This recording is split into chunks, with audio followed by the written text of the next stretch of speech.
So I don't know how much Josh told you about what we do. A little bit of the live interviews and talking about games. Yeah. Are you familiar with Twitch? I am not. Not. No, okay. I am. So now you are. You familiar with YouTube? Yes. Okay. So Twitch is kind of like YouTube, where people are live streaming what they are doing, and other people can log in to chat and check it out. We don't work for Twitch, but we are Twitch streamers, kind of like YouTube users. And we have a channel where the emphasis of our channel is having people in chat log in and play board games with us. So Nicole, who's our camera lady today, her nickname is TP, which stands for Twitch Proxy. So people come into the chat room and they, by proxy, play as one of the players in our board game. Yeah, and so we're kind of taking that same philosophy and bringing it to the cons, where people who maybe are in a different country or aren't here, or we've had people who are here and maybe are just in a different room or haven't had access to meet a lot of the people, get to meet publishers, designers, and get to check out the con. So we're looking to meet some awesome people. Fun. And Don and Wayne, I heard you guys are awesome. Yeah, you found the awesomest of people. And the best game, it's a secret. It's secret? No, it's not going to be secret. Yeah. I'm not really great at keeping secrets. No, and then now it's on media, so it's not going to be secret anymore. And it's live. It's live. It's going to be bad. We'll behave. Promise? We'll promise. I'll try. We'll try. I'll try. I don't know. All right, guys, can you tell me a little bit about who you are, what the company is, and then, This is Nightworks, and I started out a long time ago just kind of trying to self-publish things, and, the old school, going to a publisher to try to sell your game. And now that Kickstarter came out, there's crowdfunding efforts, you get your game out there, so we've had some good success. We got 3 titles on the table. We started with Dark Horse back in 2011. That's this game right here. Nicole, am I in frame? Were you like the 11th board game or the 30th Yeah, board it was game? the 10th board game under Tabletop Games that was successful. For Kickstarter? Yeah, for Kickstarter. That's awesome. Congratulations. He's the founding father of kickstarting board games. That's awesome. That's It didn't necessarily help me do anything, but it's kind of neat. That's a cool little, pin on your badge. Yeah, like 50 years from now. Yeah, exactly. I'll say that. I started out on Kickstarter a long time ago. So we have been pretty lucky, and for the longest time we were just doing Dark Horse, and then we finally got 2 other games out. So before we get into your games, some of the nice things that our viewers like to learn about is about you guys. What got you into board games? He's got a good story. Yeah. So just a lot of designers, a lot of publishers, a lot of gamers say that they've had these experiences, in the 80s and 90s where they played the mass market games, so the Risk, the Clue, Payday, Life, those sorts of things. But I think both Wade and I have been trying to design games since we've been kids. Okay. So you get little, lined note paper, and you try to design things, little strips, your little stick figures, cartoon art. So that's what kind of got me into it. I wanted to be a computer game designer. Okay. So I became a software engineer at some point, but then I found board games, fell in love with them. I tried to start a hobby shop. Okay. And that's what got me to learn about German or Euro games back in the late 90s, because I tried to start a hobby shop, and then it kind of flopped. So I had all these games, and I started learning and playing them. Like, these are amazing. They're so much different than a computer game. Yeah. And I started, my hobby then turned into building board games. Very cool. So a long time ago in 2000, I started out when the hobby was quite new. But like I said, Kickstarter finally came out and excited me. Got you in with the 10th tabletop game on Kickstarter. Yep, and I was like the 43rd successful game in the tabletop game category. There was other, how they have the bicycle cards that are themed, and there was a couple miniatures. Yeah. So I was the 10th board game, but I was the 43rd successful tabletop game. That's cool. And a couple months ago, they hit the 5,000. Oh wow! So to put it in perspective, you were kind of on the first wave. You were. Yep, I was on that cusp, and Alien Frontiers was out there as well. Alien Frontiers is like the true success story of how Kickstarter and board games kind of merged together, and it became an interesting addition to the hobby. Okay. Because there's always been about 800, 900 board games released in the U.S. before Kickstarter. Yeah. Now it's doubled. Kickstarter's brought double. Yeah, because now publishers or designers have direct access to their market.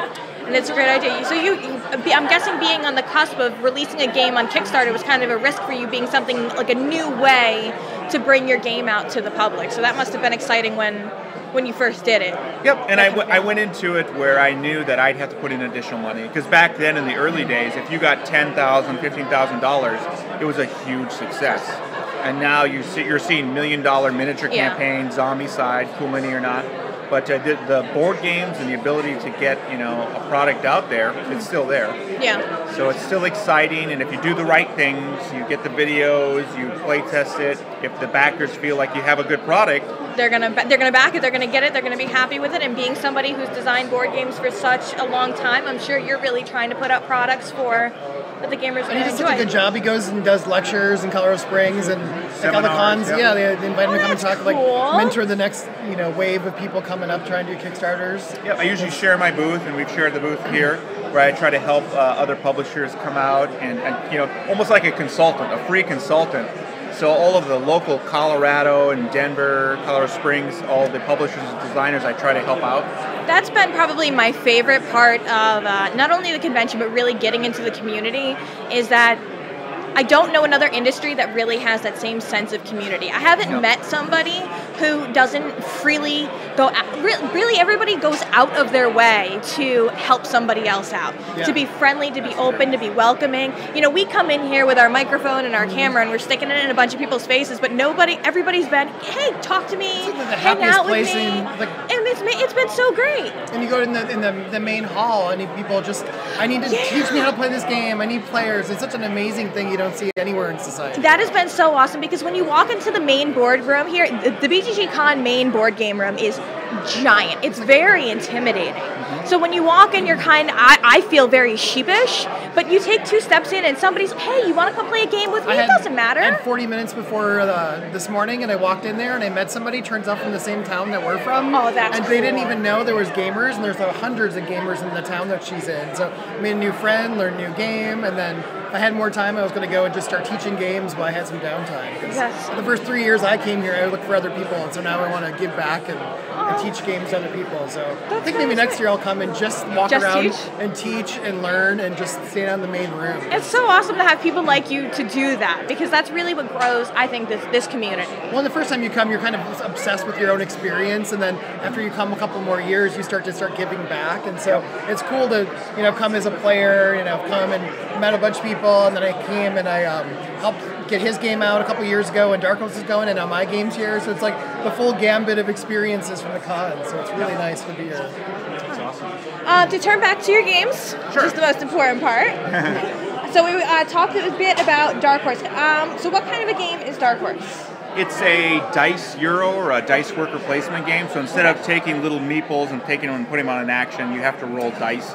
So I roll something like a 3 and a 6. I can put it on the 3, the 6, or the 9. I can break my dice up. So, and it's a Wild West-based game. So there's territory, resources. You're building out railroads and networks. It looks a lot like Settlers of Catan, and it should have been the game of Settlers of Catan. It was just like 10 years late. It's a great gateway game, and the way you roll and place dice actually makes it a little bit more exciting than Settlers. You have a little more control. Okay, but if you like Settlers, then this is definitely your kind of game. It's similar. I mean, the running joke is there's another game called Kingsburg. Okay. So the joke is Settlers of Kingsburg. But the Settlers of Catan reference, just kind of for the hexes. People see the hexes and resources, and they see the little black roads, which actually are railroads. Okay. So they see that correlation. It's not actually like Settlers. Okay. It's more like it's an homage, a reference to it. Okay. So, yeah. Sounds good. And then, so after Dark Horse, where did you go from here? Well, we got a little crazy, and we ran back-to-back Kickstarter campaigns in 2015. Which everyone hears that running a Kickstarter campaign is difficult and it's stressful. Then you have to manufacture the game. Right. So I went ahead and did 2 back-to-back. And get it all out of the way? Yeah, and what I wanted to do was put everything on the same cargo container, the same manufacturing step process. Right. But it was a little bit overwhelming. Economies of scale. Yeah, exactly. Yeah. Especially with 2 medium to heavyweight games. I mean, lots of bits. There's a lot of stuff going on. If they were card games, steel. it would have been a little bit easier. Yep, I'm little seeing tiny all light the games. small wooden pieces. Which game is this? You've got Forged Steel Yeah, this is Forged Steel. It's a city planning game. It's a 2 to 4 player, multiplayer city planning game. And so if you've ever played anything like Twilight Struggle or some of, there's a whole genre of games where you play cards that are actions and they're action points. And so this game picks that up. Those games tend to be like 2 to 4 to 6 hour games, and they're only for a really finite group of people. And so that mechanic, though, is really amazing. And so I wanted to design a game that allowed people to have that same feel of like really interesting, like we call them delicious decisions. Okay. They have all these great delicious decisions in like a 2 hour or less format, and a game that would play that like people who just were interested in American history and just like city building could play. So when you mention people that are interested in American history, I know that sometimes you get a theme of a game and people put it on because the theme kind of fits the mechanics. Are you teaching any sort of American history in this game? The first thing, yes. So the first thing I wanted to do is make a game that was really fun game. So that was the number one thing. Because a lot of times you see these like local history games and you're like, oh, that's really cute, but you don't want to play it. Okay. This one, the first thing that came is the game. And so I wanted to have a game that was built off of stuff I learned from BGG.CON. Okay. And then the second thing is I happen to be a city planner and a historic preservation speaker. Oh, really? And so I know the history of Colorado really well. And so the first thing, if you don't know anything about history, the game you'll play fine. It'll still be interesting. Yeah, but if you do, like all the cards are, they're all historically accurate. And so the cards all have pictures from, we got pictures from archives in Colorado, as well as the National Archives. Really? And so you can play the game, you could not pay any attention to the history, but if you play it, there's streetcar subdivisions, coal towns, smelters. It's about... You don't know this about me, but I'm a giant nerd. And I love learning. So I love games that will let me learn something completely new while I'm playing. So that's a big draw. And that's the cool thing that we're finding out with this game. And I was aiming for the kind of BGG people. And I have people in the town where I'm from that are buying it just to read the cards and read the book. And then we've had people come and talk about maybe partnering with like a librarian conference or a teacher's conference, and people like bring the game to a teacher's conference, you'll sell out. And so there's a whole markets. We were aiming for a strategy board game, and now you've got so many more markets because of this. And if it's actually a fun educational game, it's then a lot people different. Will want to play it. Yes, and the game looks like. And did such an amazing job with the components. Look like anything else that you see put out by Queen or Rio Grande or any other bigger gaming company.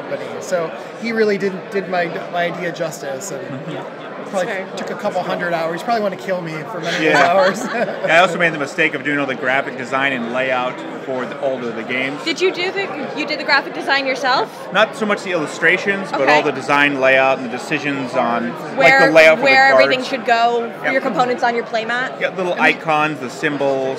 And the other thing is that I wanted to teach history, but I love the city planning games. But a lot of them are kind of abstract. You don't really feel like you're building a city. You feel like you're playing an abstract game. Okay. So this game, it's really organic. And so every time you build something, it affects everything else that's going on. So you really have to pay attention. And the things that you're building are actually changing everything else that's happening in the game. So I wanted to have one of the best city building games, period.